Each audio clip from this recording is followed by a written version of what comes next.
Nah, Assalamualaikum warahmatullahi wabarakatuh. Waalaikumsalam warahmatullahi wabarakatuh. wabarakatuh. Nah, selamat pagi semuanya. Pagi, Bu. Pagi. Nah, gimana kabar kalian hari ini? Alhamdulillah baik. Alhamdulillah ya, berarti hari ini kita masih diberikan kesehatan agar kita masih bisa mengikuti pembelajaran. Nah, ini masih pada semangat kan belajarnya? Semangat. Semangat, Bu, semangat. Ya, Alhamdulillah ya, walaupun kita belajar pada mode daring seperti ini, tapi Ibu berharap ini tidak mengurangi semangat dan niat kalian dalam mengikuti pembelajaran. Nah, sebelum kita belajar, alangkah baiknya kita berdoa terlebih dahulu ya. Ketua kelasnya siapa di kelas ini? Saya, Bu. Purwo. Nah, Mas tolong siapin dulu teman-temannya ya. Ya, selamat pagi teman-teman. Untuk mengawali pembelajaran kali ini, alangkah baiknya kita berdoa menurut agama dan kepercayaan masing-masing. Berdoa dimulai.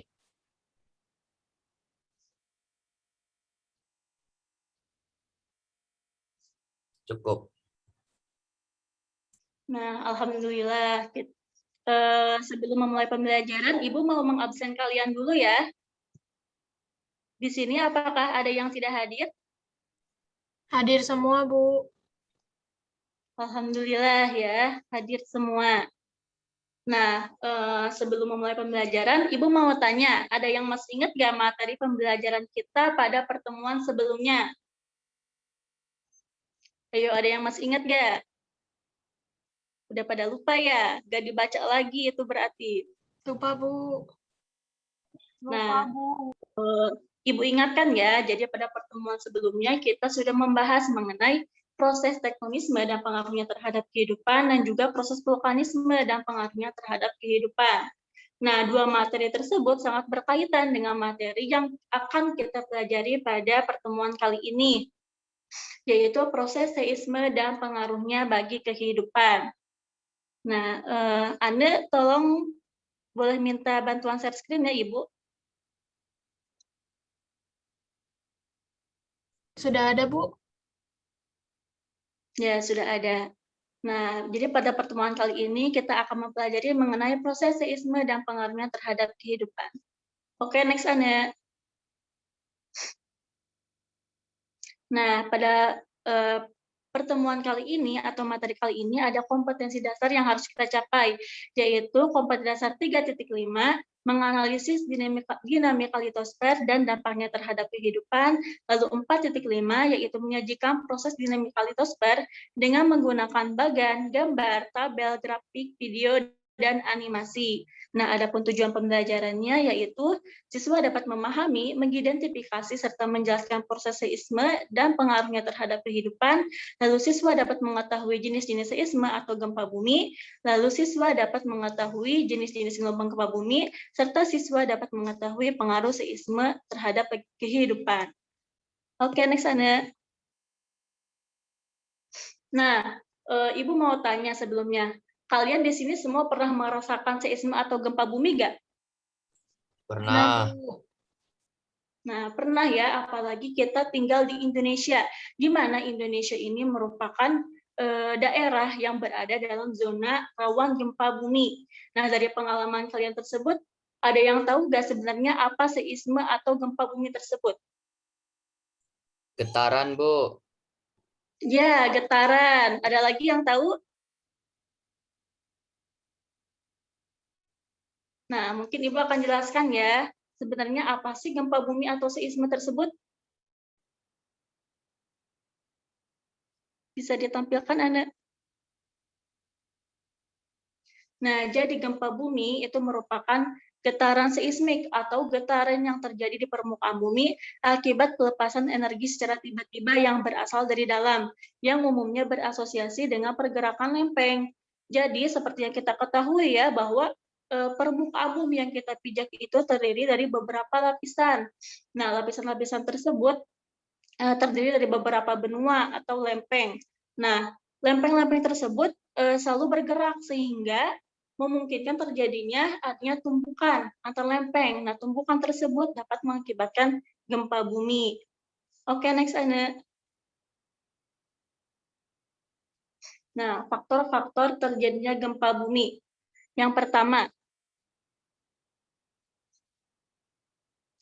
ada akibat pergerakan lempeng. Nah, kebanyakan gempa bumi itu disebabkan dari adanya pelepasan energi yang dihasilkan oleh tekanan dari adanya pergerakan lempeng. Nah, pergerakan lempeng tersebut tidak serta-merta terjadi, tapi tadi ada lapisan-lapisan yang mengatur pergerakan lempeng tersebut. Jadi, Jadi si lempeng tersebut juga bergerak tidak secara tiba-tiba gitu ya, tapi ada waktu yang lama dari pergerakan lempeng tersebut. Namun karena semakin lama pergerakan dan tekanannya itu semakin membesar, akhirnya mencapai keadaan di mana tekanan tersebut tidak dapat ditahan lagi oleh pinggiran lempeng, sehingga mengakibatkan terjadinya patahan. Nah, patahan tersebut yang nantinya akan mengakibatkan getaran pada permukaan bumi. Nah, faktor yang kedua yaitu ada akibat letusan gunung api. Nah, jadi aktivitas vulkanik itu kan akan mengakibatkan letusan gunung api. Nah, dari proses-proses vulkanik tersebut akan terjadi di mana gesekan magma akan bergesek dengan dinding batuan pada dinding batuan pada gunung api tersebut gitu. Nah, pada saat magma itu ingin naik ke permukaan, maka akan mengakibatkan terjadinya getaran yang mengakibatkan gempa bumi. Nah, selanjutnya yaitu ada akibat runtuhan. Nah, runtuhan itu diakibatkan jatuhnya massa tanah di bagian atas rongga dalam bumi. Nah, namun kalau gempa yang akibat runtuhan ini cakupannya itu lokal ya, jadi artinya terjadi di daerah yang runtuhan itu saja. Nah, selain 3 faktor alam tersebut, ada juga faktor lain, yaitu faktor aktivitas manusia ya. Namun ini tidak Ibu masukkan karena ini bukan merupakan faktor alam. Kalau yang dari aktivitas manusia itu misalnya seperti ledakan. Next, Anne. Nah, hipocentrum dan epicentrum gempa bumi. Hipocentrum merupakan pusat gempa di dalam bumi. Nah, letak hipocentrum ini juga sebenarnya itu berbeda-beda. Ada yang dangkal dan ada juga yang dalam. Nah, dari hipocentrum inilah nanti getaran atau gelombang gempa bumi itu menjalar ke segala arah sampai ke permukaan bumi.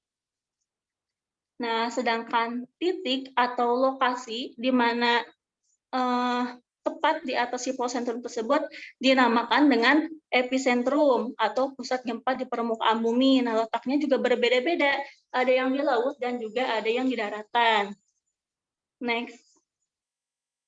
Nah, sebelumnya ada yang ingin ditanyakan terlebih dahulu tidak? Mengenai materi yang tadi. Sudah paham semuanya ya? Paham, Bu. Nah, selanjutnya yaitu ada klasifikasi gempa bumi.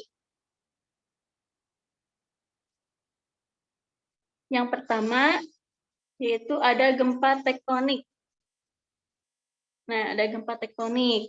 Gempa tektonik itu merupakan gempa yang disebabkan oleh getaran tektonik atau dislokasi berupa patahan atau pergerakan lempeng bumi. Nah, gempa ini merupakan gempa yang paling banyak terjadi ya, yang paling sering kita rasakan. Dan cakupan gempa ini juga cukup luas, yaitu mengikuti pola-pola pertemuan lempeng-lempeng tektonik, sehingga gempa ini dapat terjadi di kawasan mana saja yang terdapat pertemuan-pertemuan lempeng tektonik. Nah, contohnya itu seperti gempa yang di Aceh, terus gempa yang di Yogyakarta, gempa Palu, Lombok, dan lain-lain. Nah, selanjutnya yaitu ada gempa vulkanik. Nah, gempa vulkanik ini merupakan gempa yang disebabkan adanya aktivitas vulkanisme atau letusan gunung api. Nah, kalau gempa yang ini, cakupannya itu lebih sempit dari gempa tektonik, yaitu hanya dapat dirasakan oleh orang-orang yang berada di sekitar gunung api tersebut. Contohnya itu seperti gempa ini ya, gempa yang diakibatkan oleh letusan gunung Merapi, lalu letusan gunung Krakatau, lalu kalau di Tasik ada gunung apa? Ada gunung api apa coba? Ada yang tahu nggak? Ada Gunung Galunggung ya. Nah, letus Gunung Galunggung juga mengakibatkan gempa vulkanik. Lalu next selanjutnya.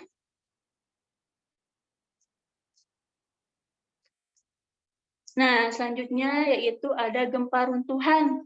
Nah, gempa runtuhan ini terjadi akibat jatuhnya massa tanah di bagian atas rongga dalam bumi.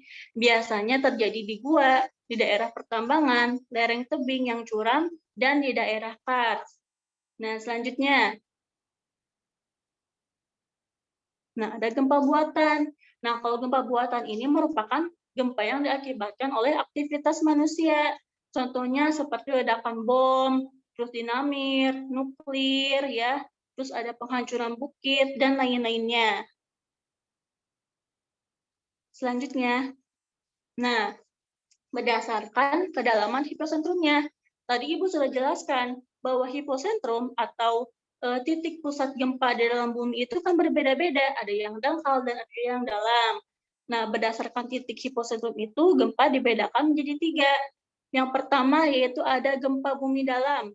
Nah, gempa bumi dalam ini merupakan gempa yang kedalaman hiposentrumnya itu lebih dari 300 km. Nah, karena kedalamannya itu cukup dalam gitu, jauh dari permukaan bumi, maka getaran yang dirasakan di permukaan bumi itu juga sangat kecil, bahkan jarang ada yang merasakannya.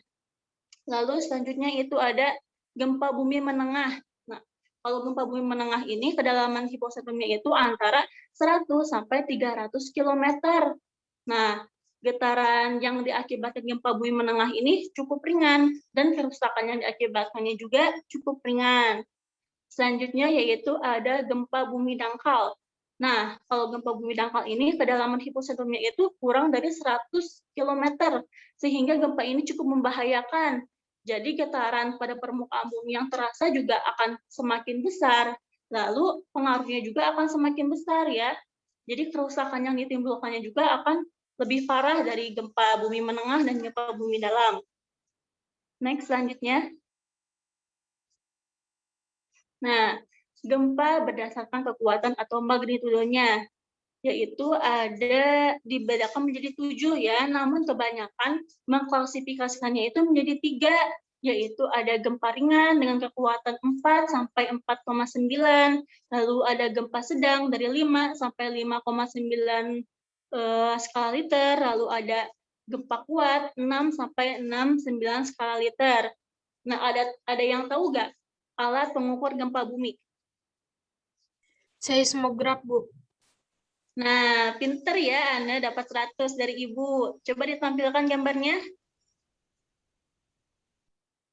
Nah, ini ya gambar seismograf. Jadi seismograf itu merupakan alat untuk mengukur gempa bumi. Oke, next selanjutnya. Nah, gelombang gempa bumi.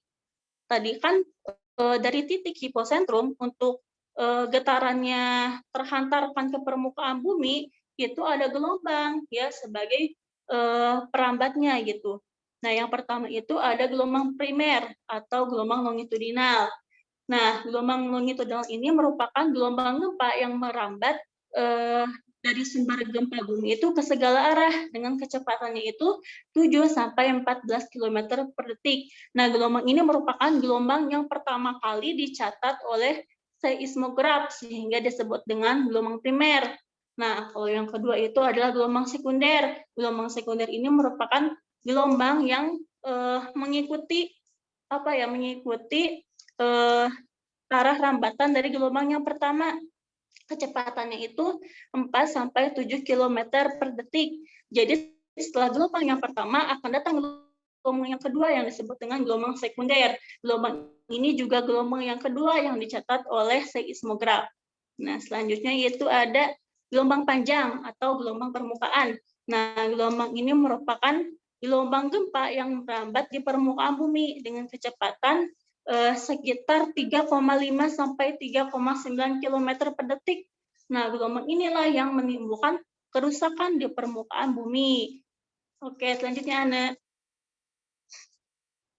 Nah, penentuan pusat gempa bumi ya, di sini kita akan belajar menghitung jarak pusat gempa bumi dengan seismograf. Nah, di sini ada hukum Laskar ya. Hukum Laskar itu merupakan hukum pengukuran pusat gempa bumi. Rumusnya itu ada depth sama dengan S. S kurang P itu merupakan perbedaan waktu tibanya gelombang pertama dan gelombang kedua dalam menit. Lalu ada satu menit. Nah, 1 menit itu merupakan konstanta ya dari sananya, dari yang membuat hukum Laskar ini gitu. Jadi tidak bisa kalian ganti, misalnya saya mau 2 Bu, saya mau 3 Bu, nggak akan bisa ya. Jadi harus tetap dikurangi 1 menit. Lalu dikali 1 megameter. Nah, 1 megameter itu sama dengan berapa? 1000 kilometer ya. Nah, di sini ada contohnya.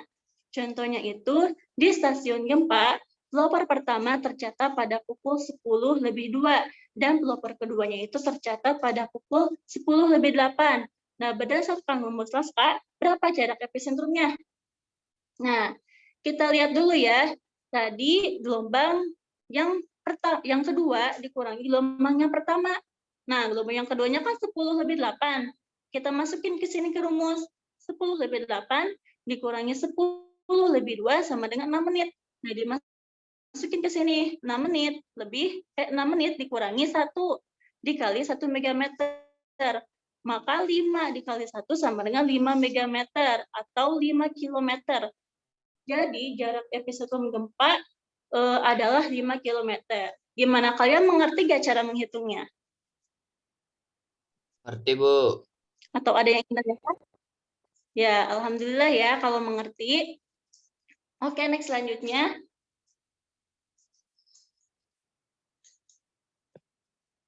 Slide selanjutnya.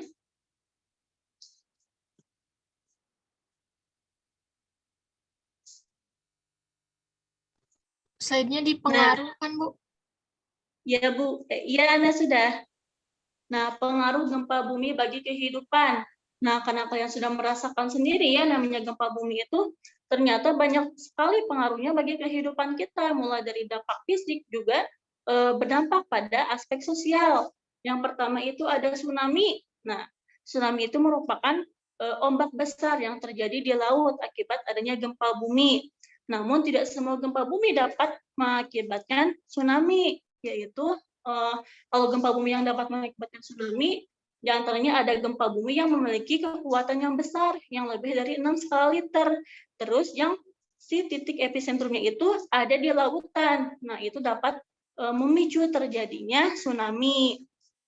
Lalu selanjutnya itu ada mengubah struktur tanah dan batuan. Nah, kan di permukaan bumi itu terjadi getaran ya. Nah, getaran itu kalau di daerah yang lereng, yang memiliki kelerengan yang curam, itu kan dapat mengakibatkan longsor, sehingga dapat mengakibatkan pengubahan struktur tanah dan batuan, sehingga ada juga permukaan tanah yang awalnya itu subur menjadi tidak subur. Lalu selanjutnya hancurnya bangunan. Nah, kalau ini kita mungkin sudah sering ya melihatnya, ada gempa bumi, terus sesudah itu ada berita-berita hancurnya bangunan. Nah, kehancuran bangunan tersebut juga dipengaruhi besar dan kecilnya gempa bumi tersebut. Lalu selanjutnya ada sumber daya. Nah, terutama gempa yang diakibatkan oleh gempa tektonik ya, yang nantinya itu akan mengakibatkan retakan atau celah pada tanah. Nah, lokasi-lokasi tersebut biasanya itu menyimpan minyak bumi dan gas alam yang sangat bermanfaat bagi manusia. Jadi, dengan munculnya retakan atau celah tersebut, itu dapat memudahkan manusia untuk menambang minyak dan gas alam tersebut. Nah, lalu selanjutnya yaitu ada dampak sosial ya. Next slide. Nah, ada dampak sosial yaitu kematian. Nah, kalau kematian itu kan sudah jelas ya. Misalnya pas ada gempa bumi, nih, amit-amit tapi ya, Mas Pur misalnya lagi bobo, terus ada gempa bumi, terus bangunan yang Mas Pur pakai itu ternyata runtuh. Nah, itu bisa mengakibatkan terjadinya korban jiwa atau kematian, atau tadi misalnya si gempa bumi tersebut mengakibatkan tsunami. Nah, itu juga akan menimbulkan kematian atau korban jiwa. Nah, selanjutnya itu ada kemiskinan dan kelaparan. Nah, jadi kan dari runtuhnya bangunan tersebut banyak ya orang yang kehilangan harta bendanya, terus lapangan pekerjaannya, terus rumah-rumahnya, sehingga menimbulkan kemiskinan bahkan kelaparan bagi mereka. Selanjutnya yaitu ada mempengaruhi kesehatan. Nah, kalau adanya gempa bumi atau fenomena bencana lainnya kan suka dibuat pengungsian ya. Nah, kalau di pengungsian itu kan kesehatannya itu sulit untuk terjaga ya. Apalagi kalau di masa pandemi sekarang itu akan mengakibatkan mudahnya penularan virus COVID-19. Nah, semua materi sudah Ibu sampaikan ya. Apakah sampai sini ada yang ingin ditanyakan terlebih dahulu? Tidak, Bu, cukup. Sudah cukup ya, sudah paham semuanya. Nah, karena tidak ada yang bertanya, nih, jadi Ibu yang mau bertanya sama kalian. Soalnya kan kalau nggak ada yang bertanya, yaitu antara paham dan tidak paham sama sekali. Nah, coba di sini ada yang mau menyebutkan nggak jenis-jenis gempa bumi yang tadi sudah Ibu jelaskan ada apa aja? Ayo, ada yang bisa menyebutkan? Ibu kasih poin tambahan nanti ya buat nilai keaktifan kalian kalau kalian ada yang jawab. Ada yang bisa menyebutkan jenis-jenis gempa bumi? Saya, Bu, mau coba jawab. Ya. Nah, coba jawab. Ada gempa tektonik, gempa vulkanik, gempa runtuhan, dan gempa buatan. Nah, pinter ya, Ane. Berarti Ane memerhatikan. Nah, teman-temannya bisa dicontoh ya, Ane. Berarti Ane memerhatikan dan juga mencatat. Nah, alhamdulillah ya semuanya sudah selesai materinya. Nah, Ibu ada oleh-oleh nih buat kalian. Oleh-oleh buat kalian ya, barangkali kalian gabut, ya ada kerjaan, kalian bisa ngerjain tugas dari Ibu. Nah, tugasnya itu cukup mudah, yaitu buatlah sebuah video mengenai penjelasan proses seisme dan pengaruhnya bagi kehidupan semenarik mungkin dengan menggunakan bahasa sendiri. Nah, durasinya itu tidak terlalu lama juga ya, bisa sampai 2-3 menit. Nah, nanti Ibu akan kirimkan penugasannya di Google Classroom. Nah, tugas ini dikumpulkan pada minggu depan. Lalu yang kedua itu ada kerjakan soal-soal yang terdapat di LKPD sesuai petunjuk pengerjaan. Nah, kalau yang di LKPD ini itu tugas tidak terstruktur ya. Jadi nanti Ibu akan memeriksanya itu pada saat mau UAS. Jadi kalian juga harus tetap mengerjakan soal-soalnya. Apakah ada yang ditanyakan mengenai tugas? Sudah mengerti, Bu. Tidak ada, Ya. Bu. Kalau tidak ada, mari kita simpulkan pembelajaran pada hari ini ya. Jadi, gempa bumi itu merupakan getaran seismik atau getaran yang terjadi di permukaan bumi akibat pelepasan energi secara tiba-tiba dari dalam yang menciptakan gelombang seismik. Nah, gempa bumi itu dapat diakibatkan oleh pergerakan lempeng, terus letusan gunung api, disebabkan oleh runtuhan juga. Nah, ada macam-macam gempa, yaitu ada gempa tektonik, vulkanik, runtuhan, dan juga gempa buatan.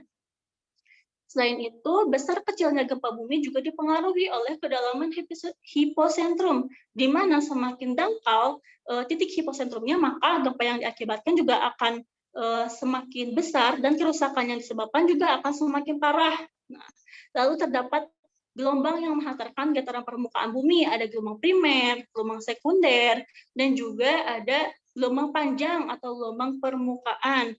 Nah, dengan adanya fenomena gempa bumi tersebut ternyata memberikan banyak pengaruh bagi kehidupan kita, baik itu dari aspek fisik maupun aspek sosialnya. Ya, alhamdulillah semua materi sudah tersampaikan. Jadi kalian jangan lupa ya untuk membaca kembali, mempelajari kembali materi yang sudah Ibu sampaikan, dan jangan lupa juga dikerjakan tugasnya ya. Jaga kesehatan, sampai bertemu lagi pada pertemuan selanjutnya ya. Assalamualaikum warahmatullahi wabarakatuh. Terima kasih semuanya. Waalaikumsalam Waalaikumsalam warahmatullahi warahmatullahi wabarakatuh. wabarakatuh. Makasih, Ibu. Makasih, Bu.